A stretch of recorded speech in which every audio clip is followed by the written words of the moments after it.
नमस्कार दोस्तों, आज के हमारे इस वीडियो में हम आपके लिए वैशाख महीने में सुने जाने वाली सीता माता की नित्य नेम की कहानी लेकर आए हैं।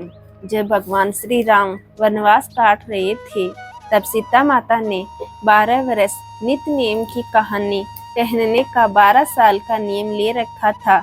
राम आए, लक्ष्मण आए, देश की पुजारी आए, नित्य नियम का नियम लाए।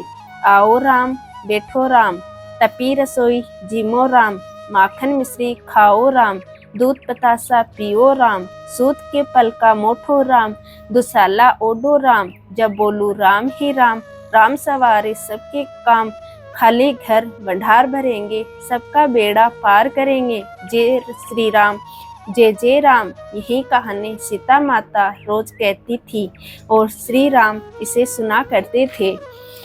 एक दिन श्री राम जी को लक्ष्मण जी के साथ किसी काम से बाहर जाना पड़ा, तो सीता माता बोली, भगवान मेरे 12 वर्ष का नित्य नेम का नियम है, अगर आप बाहर जाएंगे तो मैं अपनी कहानी किसे सुनाऊंगी। श्री राम ने कहा, तुम कुएं की पाल पर जाकर बैठ जाओ, वहां पर जो औरतें पानी भरने आएंगी उन्हें अपनी कहानी सुना देना। सीता माता कुएं की पाल पर जाकर बैठ गई।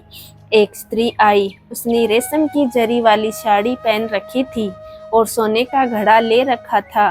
सीता माता उसे देखकर कहने लगी, बहन मेरा 12 वर्ष का नित्य नियम सुनने का नियम है, मेरी कहानी सुन लो। पर वह स्त्री बोली, मैं तुम्हारा नित्य नियम सुनने बैठूंगी तो मुझे घर जाने में देर हो जाएगी और मेरी सास मुझसे लड़ेगी। उसने कहानी नहीं सुनी और वहां से चली गई। घर पहुंचते पहुंचते उसकी रेशम जरी की साड़ी फट गई और सोने का घड़ा मिट्टी का हो गया। सास ने देखा तो बोली, ये किसका दोष अपने सिर लेकर आई हो। बहू बोली, माताजी मैं भी हैरान हूँ, ये कैसे हुआ। मैं तो कुएं से पानी भरकर आ रही हूँ, पर कुएं पर एक औरत बैठी थी और उसने मुझसे कहानी सुनने को कहा, पर मैंने मना कर दिया। शायद ये उसी का फल है। सास तुरंत वही साड़ी पहन कुएं की पाल पर गई। सास को वहाँ सीता माता बैठी मिली और बोली, बहन मेरी कहानी सुन लो। सास बोली, एक बार छोड़, मैं तो 4 बार तेरी कहानी सुनूंगी। सीता माता बड़ी प्रसन्न हुई और कहानी कहने लगी। कहानी सुनकर सास बोली, बहन कहानी तो बहुत अच्छी लगी। वो स्त्री उनके चरणों में गिर पड़ी और अपने घर चली गई। उनकी साड़ी फिर से जरी की बन गई और मिट्टी का घड़ा फिर से सोने का हो गया। घर पहुंची तो बहू बोली, सासू माँ आपने ये कैसे किया। सास बोली, तू तो दोष लगाकर आई थी, मैं तेरा दोष उतार कर आ रही हूँ। वो स्त्री जो तुझे मिली थी वो सीता माता थी, पुराने से नया कर देती हैं, खाली घर में भंडार भर देती हैं, सभी इच्छाएं पूरी करती हैं। बहू बोली, ऐसी कहानी मुझे भी सुनाओ। सास ने वही कहानी बहू को भी सुनाई।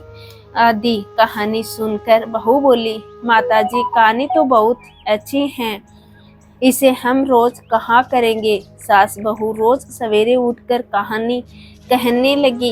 एक दिन उनके घर पड़ोस की एक औरत आई और बोली, बहन जरा सी आंच तो दे दो। सास बोली, आंच तो हमने अभी तक नहीं जलाई। पड़ोसन बोली, तुम तो सुबह 5 बजे से उठी हो, फिर क्या कर रही थी। सास बोली, सुबह उठकर हम सीता माता की नित्य नियम की कहानी कहते हैं। पड़ोसन बोली, ये कहानी मुझे भी सुना दो। कहानी सुनकर पड़ोसन बोली, अब ये सीता माता की कहानी नित्य नियम की कहानी में भी रोज सुनूंगी। कहानी कहने से सीता माता ने पड़ोसन के भी भंडार भर दिए। हे सीता माता, जैसे उनके भंडार भरे, इस कहानी को कहते सुनते हुंकार भरते सभी के भंडार भरना। जय सीता माता की।